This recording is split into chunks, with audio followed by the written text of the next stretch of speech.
A stolen medic unit out of Canyon that went through the front doors of this location. Subjects on scene pouring gasoline.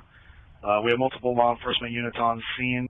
A suspect is still at large after allegedly stealing an ambulance last night and driving it into the Portico North building in Meridian. You just heard the first dispatch audio right there. This is the same building where we reported the Department of Homeland Security is renting a little office space, but police have not confirmed a connection. Our Abby Wilt has been live at the scene all day. Abby, what are we learning this evening?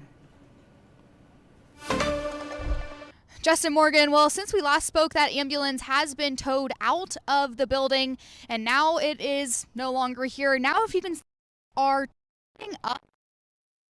went into the building, boarding up that hole. I'm assuming that's a temporary fix for right now while they're still investigating what exactly happened. I want to show you some of the footage of that ambulance being towed away now. Meridian PD says the suspect stole the Canyon County paramedics ambulance from an ambulance bay at St. Luke's in Meridian and drove it through a parking lot to Portico North. In that parking lot, Meridian PD says the suspect had placed gas tanks in nearby plants and picked them up. After driving the ambulance through the building, Meridian PD says the suspect poured gasoline on the inside and the outside of the ambulance before trying to ignite the ambulance on fire. First responders arrived around the same time and allegedly scared the suspect off before the ambulance was able to ignite in flames. This was absolutely an act of violence, and if the suspect had not been interrupted, there is no doubt this building would have been burned, putting the lives of first responders and others at risk.